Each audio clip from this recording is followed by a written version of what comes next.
India में जब रोटी कपड़ा मकान के लाले पड़े थे उस वक्त किसी ने इंडिया में इलेक्ट्रिक पावर प्लांट लगाने का सोचा। प्राइम मिनिस्टर का बोलना कि ये एक आदमी himself a planning commission. Just imagine उसके दिमाग में कितनी ताकत होगी, कितना मजबूत इरादे का बंदा होगा। Hindustan lost one diamond.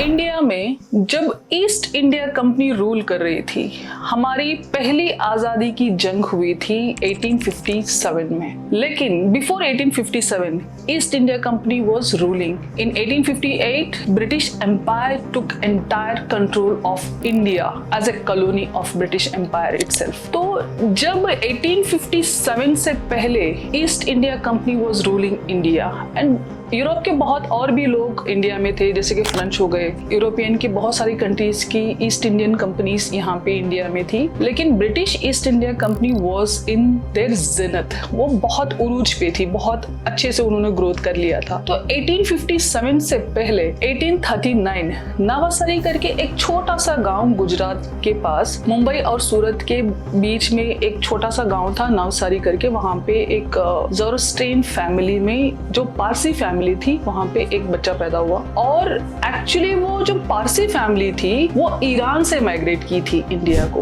और ईरान से क्यों माइग्रेट की थी? क्योंकि वहां की जो स्टेबिलिटी थी ईरान में, जो पॉलिटिकल स्टेबिलिटी थी वो ठीक नहीं थी। वहां पे वॉर्स चल रहे थे, स्टेबिलिटी नहीं थी। तो इंडिया को वो माइग्रेट करके इंडिया आ चुके थे, रेफ्यूज लिया था इंडिया में। तो वो बेसिकली इंडिया से नहीं है। जब 1839 में एक बच्चे की पैदाइश हुई, वहां पे रेस्पेक्टफुल फैमिली थी लेकिन गरीब थे। गरीब होने के साथ साथ एम्बिशियस थे, मेहनती थे, अक्लमंद थे। उस वक्त ब्रिटिश रूल कर रहा था, फ्रेंच रूल कर रहा था एंड देवर ब्रिटिश और फ्रेंच इंडिया में एक बहुत अच्छे मकाम पे थे। वो इंडिया को बाकायदा अच्छे से रूल कर रहे थे। जब इंडिया में मैक्सिमम एक चीज का ट्रेंड चल रहा था कि इंडिया में ट्रेड करना, इंडिया से ट्रेड करना। रॉ मटेरियल होता था वो यूरोप जाता था, जैसे कि कॉटन हो गया, टेक्सटाइल हो गया, मेडिसिनल, जो जितने सारे हमारे मेडिसिन हैं वो सारे इंडिया से बाहर एक्सपोर्ट करते थे। तो ऐसे वक्त में एक ऐसी फैमिली जो पारसी फैमिली थी, जिसका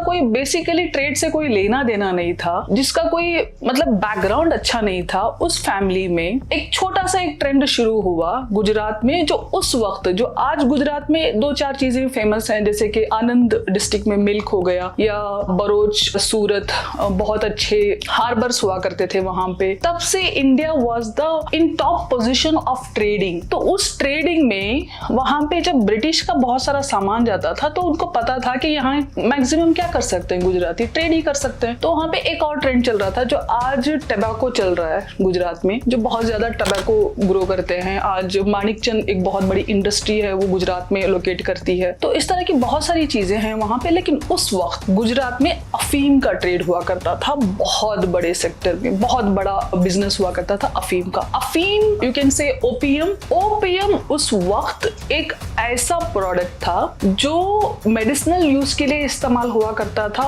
1857 या 1858 की बात है। तो उसके बाद 1839 में जब जमशेदजी टाटा का पैदाइश हुई नवसारी में, जो कि सूरत और मुंबई के बीच में लोकेट करता है, एक छोटा सा गांव, या उस वक्त एक छोटा सा मतलब शहर या टाउन बोल दो आप। तो वहां पे एक बच्चे की पैदाइश हुई। दो बच्चे थे, एक उनसे बड़ा भाई एक था और जमशेदजी टाटा पैदा हुए थे। और उसके बाद उन फैमिली को थोड़ा थोड़ा करते करते, ट्रेड करते, ये करते वो करते ग्रो हुए। बहुत अच्छे से चल रहा था अफीम का बिजनेस। तो जमशेदजी टाटा के जो बड़े भाई थे वो अफीम का बिजनेस करते थे चाइना से। तो उस वक्त चाइना की जो मेडिसिनल यूज है, और वो ये वक्त था जब एलोपैथी डेवलप हो रहा था। एलोपैथी पीक पे चला सेकेंड वर्ल्ड वॉर के टाइम पे। तो एलोपैथी डेवलप हो रहा था। जब एलोपैथी डेवलप हुआ तो उस वक्त मेडिसिनल यूज के लिए आपको अफीम की बहुत ज्यादा जरूरत थी। इंटरनेशनल मार्केट में, स्पेशली इन यूरोपियन कंट्रीज में एलोपैथी की बहुत मांग थी। तो जमशेदजी टाटा के फादर ने बोला कि देख तेरा बड़ा भाई चाइना से अफीम लाता है और यहाँ से एक्सपोर्ट करता है, उसमें बहुत अच्छा प्रॉफिट है, एक काम कर तू भी चाइना जाके वहाँ पे एक थोड़ा सा रिसर्च करके घुमा के आ जा, देख ले क्या कर। तो जमशेदजी टाटा निकले कहाँ पे, चाइना। एक कहावत है कि इल्म हासिल करो चाहे तुम्हें चीन ही क्यों जाना आना पड़े। उस वक्त चाइना जाना, चीन जाना एक बहुत बड़ी बात मानी जाती थी, हर कोई नहीं जा पाता था चाइना जाना, हर कोई नहीं कर सकता था। तो at that time China is also ruling by British, China was also under control of British. तो जब जमशेदजी टाटा चाइना गए, he found something else apart from opium. तो उन्होंने कहा कि वापस आए, वो पूरा देखा क्या क्या हुआ वहां पे, वो देख के समझ के वापस आए, आके बोला पिताजी अफीम से बेहतर एक और एक सेक्टर है। तो पूछा क्या? उन्होंने बोला कि अफीम से बेहतर हम कॉटन में अपना बिजनेस स्टार्ट कर सकते हैं। इंडिया में कॉटन का ऐसा कुछ ये था नहीं, हम तो चरखा चला रहे थे, हमारे पास तो इतनी बड़ी इंडस्ट्री ऐसा कुछ नहीं था। तो he came with the thought of starting cotton business in Gujarat. At that time, Mumbai was also part of Maharashtra and Mumbai was also part of Gujarat only at that time. तब वो division नहीं हुआ था, division तो independence के बाद हुआ था बिटवीन गुजरात एंड महाराष्ट्र। तो वो सारा एक ही सेक्टर था। तो हुआ यूं कि वापस आए तो उन्होंने कॉटन का बिजनेस स्टार्ट किया। अब कॉटन का बिजनेस स्टार्ट करने के लिए इनके पास कोई कैपिटल नहीं था, कैपिटल इन्वेस्टमेंट नहीं था। तो इन्होंने क्या किया, एक ऑयल मिल खरीदी जो कि घाटे में जा रही थी। तो उन्होंने वहां से अपना बिजनेस स्टार्ट किया विथ टेक्सटाइल। तो 2 साल के बाद वो ऑयल मिल को एक अलेक्जेंड्रा के नाम से उन्होंने स्टार्ट किया, ऑयल मिल को कॉटन इंडस्ट्री में कन्वर्ट किया उसको, फिर उसको उन्होंने बेच दिया, और भी प्रॉफिट में, बहुत अच्छे प्रॉफिट में बेच दिया। बेचने के बाद again he started another industry in Nashik. जब उन्होंने एक कॉटन की इंडस्ट्री वहां स्टार्ट की और टेक्सटाइल इंडस्ट्री स्टार्ट की वहां पे, तो मुंबई के लोगों ने बहुत अपोज किया कि यहाँ पे सारा इंफ्रास्ट्रक्चर है, यहाँ पे आप अच्छे से डेवलप कर सकते हो, तो आप वहां क्यों गए। सी ये सब चीजें हो रही हैं बिफोर इंडिपेंडेंस, ये सब चीजें हो रही। जब इंडिया में इंडिपेंडेंस नाम की कोई बात ही नहीं थी, फ्रीडम स्ट्रगल के नाम पे कुछ था ही नहीं, वो तो बाद में इंटरप्रिटेट किया गया 1857 में। There was a first freedom struggle का जो first world war of independence करके बाद में उसको एनालाइज किया, उसके बाद में समझा गया या सर्कमस्टेंसेस को जोड़ के इंटरप्रिटेशन दिया गया। 1857 was war of independence, first war of independence of India. ये बात उस वक्त की थी इंडिया में, उस वक्त जबकि किसी के घर में ठीक ठाक चिराग नहीं हुआ करता था। इंसान की सोच वक्त से पहले अपनी सारी चीजें सेट की, भले वो हो जाए पावर प्लांट हो जाए या इलेक्ट्रिसिटी को लाना इंडिया में या एक होटल बनाना इंडिया में। और मुंबई की जो ताजमहल होटल है, वो hotel is constructed by Jamshedji Tata when he was alive, it was open. जब वो जिंदा थे तभी वो ओपन हो गई थी, और वो मुंबई की उस वक्त मुंबई की पहली होटल थी जिसमें इलेक्ट्रिसिटी इसका इस्तेमाल किया गया। अब एक वो गाना देखना जो उठी मोहब्बत में, उस गाने में एक होटल का मेंशन करते हैं। सबसे पहले दिखाया जाता है कि होटल में लाइट्स नहीं होती, तो वो जैसे होटल में लड़की को लेके जाता है तो वहां पे वो मशाल या चिराग या सब कुछ लेके जाता है। 1991 की बात है। दैट होटल आफ्टर 1900 वो होटल ओपन हुई मुंबई में। It was the first hotel to use electricity. तो ये उस वक्त की बात है। एंड जमशेदजी टाटा का बेटा Dorabji Tata, and he has taken the legacy beyond. He thought चलो आगे बढ़ाते हैं अपने टाटा ग्रुप को। टाटा स्टील बनाया, टाटा पावर बनाया, वेस्टर्न घाट में एक टाटा हाइड्रो पावर प्लांट वहां पे वेस्टर्न घाट में एस्टेब्लिश किया, जो कि मुंबई की सबसे बड़ी इलेक्ट्रिसिटी सोर्स का एक प्रोवाइडर है। मुंबई में सबसे बड़ा इलेक्ट्रिसिटी पावर प्रोवाइडर है द टाटा ग्रुप में बहुत सारी चीजें ऐसी हैं, जैसे कि टाटा ग्रुप में एक होता है टाटा प्रोडक्ट और दूसरा है Tata service. Tata service provider, service provide करना किस चीज को बोलते हैं, जैसे कि होटल इंडस्ट्री हो गया, टेलीकम्युनिकेशन हो गया, जो आप उसकी सर्विस को इस्तेमाल करते हो, सर्विस प्रोवाइडर। और टाटा प्रोडक्ट्स जैसे कि टाटा की वोल्टास है, टाटा की गाड़ियां हैं, इन जैसे कि इस तरह की चीजें हैं, दे आर प्रोडक्ट्स और सर्विस प्रोवाइडर्स। जैसे कि एयरलाइंस है टाटा की, Air India, they are providing service to the public. वक्त से पहले तो हर एक चीज they thought beyond their imagination, beyond anyone's imagination। जब इंडिया में भुखमरी थी, इंडिया में ठीक से रोटी कपड़ा मकान की लाले पड़े थे, इंडिया में जब रोटी कपड़ा मकान के लाले पड़े थे, उस वक्त किसी ने इंडिया में इलेक्ट्रिक पावर प्लांट लगाने का सोचा। इंडिया में जब किसी को ठीक से रहने के लिए घर नहीं था, तब एक शानदार बहुत बड़ा होटल बनाने की सोच रखी किसी ने। उस वक्त सोचे यार दिमाग में क्या होगा उस वक्त, कहां तक की कितनी लंबी सोच होगी, क्या दिमाग होगा उस वक्त, जब ये पता है कि आपको आपके ऊपर कोई और रूल कर रहा है, कोई फॉरेन कंपनी, एक कंपनी रूल कर रही है आप पे, कोई फॉरेन ब्रिटिश एम्पायर आप पे रूल कर रहा है। आपकी entire country has been divided in so many parts. हर एक छोटा रीजन में हर एक कोई अपने आप को राजा बोल रहा है, हर कोई किसी ना किसी के अंडर में है। उस वक्त कोई आए, अपने से इमर्ज होके आए, अपने से बिजनेस करे, अपने से फायदा दिखाए, अपने से अपने देश के लिए, वो भी खुद का देश भी नहीं है, रेफ्यूज लिया था यहाँ पे। भाई यहाँ के लोग जो अपने आप को हिंदुस्तानी बताते हैं, तो वो तो क्या कर रहे हैं, वो तो कुछ भी नहीं कर रहे हैं, इनके कंपैरिजन में तो कुछ भी नहीं है, कहीं और से आए थे। The breed itself belongs to somewhere else, they never belong to India. उस वक्त क्या दिमाग होगा, कहां से कहां तक सोचा होगा। तो उन्होंने तब सोचा कि इंडिया में होटल होना चाहिए, तब उन्होंने तब सोचा कि इंडिया में सबसे बड़ा स्टील प्लांट होना चाहिए। तो जितने सारे इंडियन मिनरल्स है, जमशेदजी टाटा के हॉनर में जमशेदपुर का नाम रखा गया। रतन जी टाटा जो नावल टाटा के फादर थे, तो उन्होंने इवन जब Gandhi ji was in struggling with British in South Africa, at that time he helped him with lot of donations. At that time even Nizam of Hyderabad also helped Gandhi with lot of donation. तो सोचो निजाम of Hyderabad उस वक्त दुनिया का सबसे अमीर आदमी था, लेकिन जब उन्होंने हेल्प किया तो बीइंग ए बिजनेसमैन, राजा तो हेल्प करता कोई बात नहीं, निजाम ने हेल्प कर दिया कोई बात नहीं, प्रजा का पैसा था, लेकिन businessman Ratan ji Tata is a businessman, तो he donated lot of amount like so many things to Mahatma Gandhi. तब से लेके जब इंडिया में स्वदेशी मूवमेंट चला, तब Tata industry was the first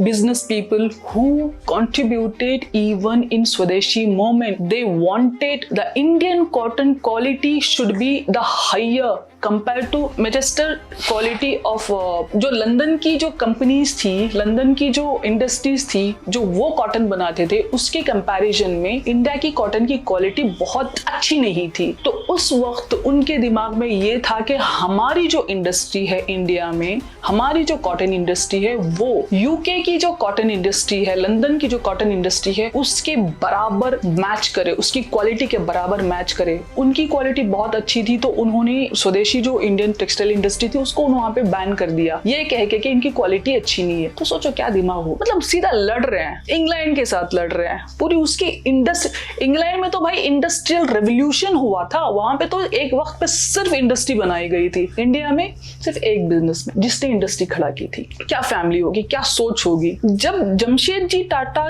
के बारे में ये कहा जाता है कि he was very good in arithmetic, वो देख के उनके फादर ने एल्फिंस्टन कॉलेज उनको एडमिशन करवाया गया मुंबई में। Eight that time it was India में फर्स्ट इंडिपेंडेंस वॉर चल रहा था, तब स्ट्रगल कर रहे थे ये लोग। In 1857 1858 he passed out and he joined Tata group. कहां से कहां तक इंसान कोई सोच कि कहां से कहां तक एक इंसान पहुंच सकता है। रिस्पेक्टेबल पुअर बैकग्राउंड से थे, थोड़ा थोड़ा करते एक टेक्सटाइल इंडस्ट्री, फिर टाटा पावर, फिर टाटा स्टील, फिर टाटा ग्रुप, फिर टाटा प्रोडक्ट्स, टाटा सर्विस, कहां से कहां तक आज हिंदुस्तान का एक बहुत बड़ा बिजनेस के मालिक। जमशेदजी टाटा को Jawaharlal Nehru at that time the prime minister of India, he referred him as one man planning commission. मतलब एक इंसान प्लानिंग कमीशन है, ये खुद ही प्लानिंग कमीशन है। प्राइम मिनिस्टर का बोलना कि ये एक आदमी himself a planning commission, just imagine उसके दिमाग में कितनी ताकत होगी, कितना मजबूत इरादे का बंदा होगा, क्या सोच रखी होगी। जो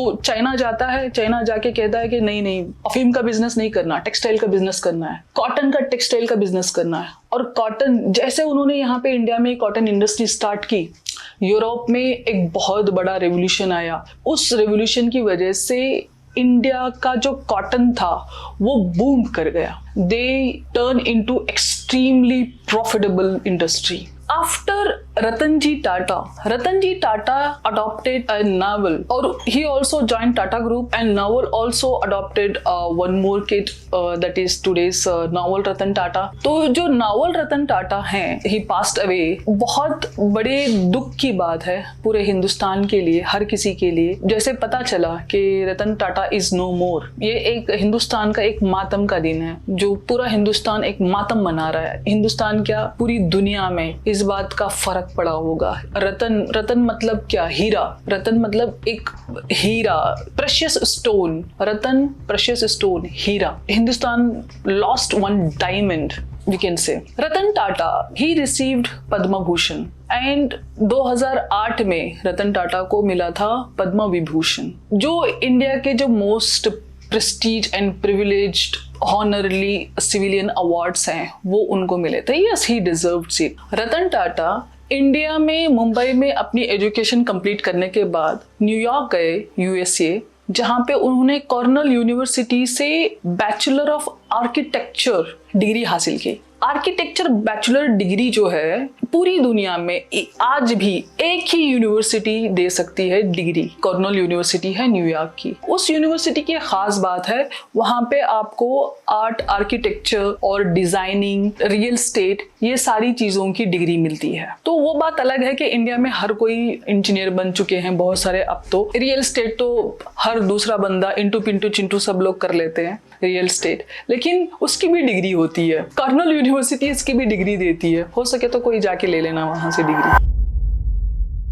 रतन टाटा ने एक फैमिली को देखा रोड पे जो 2 व्हीलर से ट्रैवल कर रहे थे और उनके बीच में एक बच्चा बैठा हुआ था। तो बच्चा माँ और बाप के बीच में सैंडविच हो रहा था। किसी भी इंसान की सोच कितना सोच सकता है, तो उन्होंने वो देख के, जब ये 60-70,000 की एक 2 व्हीलर अफोर्ड कर सकते हैं तो 1 लाख रुपए में तो एक कार तो अफोर्ड कर ही सकते हैं। तो उन्होंने कार का सोचा कि 1 लाख के अंदर एक छोटी सी एक नैनो कार जो 4 व्हीलर है, अगर वो इस फैमिली को दी जाए तो एटलीस्ट वो सेफली ट्रैवल कर सकते हैं। तो इतना सोचने वाला किसी भी एक आम आदमी के लिए कौन सोचता है इतना। कोई अच्छी सी शानदार शादी कर दो तो उसके भी पैसे, रिचार्ज का प्राइस इंक्रीज करके वसूलते हैं आज की डेट में। वो आप अपने से समझ लेना मैं किसकी बात कर रही हूँ। ऐसा नहीं कि it's not supporting any government, it's not supporting any political party. जब एयर इंडिया हद से ज्यादा घाटे में जा रही थी तो ये एक बिजनेसमैन था जो एयर इंडिया को अपने कंट्रोल में लेता है और उसको उसी क्रेडिबिलिटी से, उसी स्टैंडर्ड से, उसकी प्रेस्टीज और प्रिविलेज से आज भी एयर इंडिया उसी शान से, शान और शौकत से एयरपोर्ट पे आके खड़ी होती है।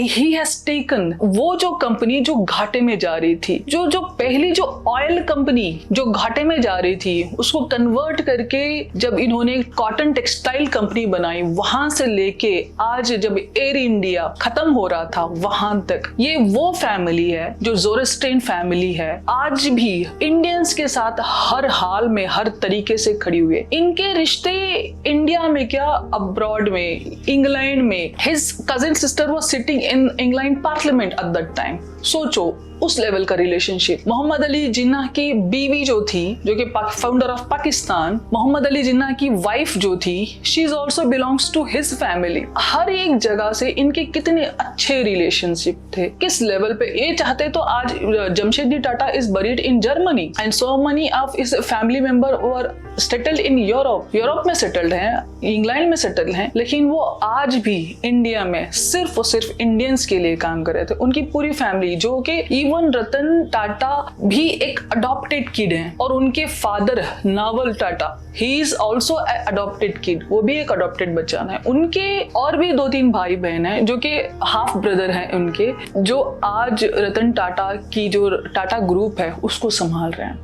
बहुत सारी चीजें हैं। ये वो इंसान है जिसके बारे में आप जितना बोलोगे, उनकी एक हर एक सोच के लिए। एक नितिन गडकरी जी ने एक इंटरव्यू में कहा था रतन टाटा जी के बारे में कि वो किसी वजह से उनके साथ मिलने जा रहे थे, उनके घर मिलने जा रहे थे नितिन गडकरी के। तो घर मिलने जब जा रहे थे, रास्ता समझा रहे थे नितिन गडकरी जी रतन टाटा को, तो उनकी रतन टाटा के समझ में नहीं आ रहा था, तो उन्होंने कहा आप अपने ड्राइवर को फोन देना। रतन टाटा का जवाब था मेरे पास ड्राइवर नहीं है, मैं खुद ड्राइव कर रहा हूँ। तो सोचो वो इंसान जो हजारों करोड़ों की कंपनी का मालिक है, वो इंसान अपनी गाड़ी खुद चला रहा है। हमें देख लो, दो चार पैसे नहीं आ जाते, हमारे पास 2-3 ड्राइवर होते हैं और एक आईफोन ले लेते हैं, हम पीछे बैठ के पता नहीं अपने आप को टाटा से भी बढ़ के समझ लेते हैं। सोच इंसान की, जितनी बड़ी सोच उतना बड़ा इंसान, जितनी छोटी सोच उतना छोटा इंसान।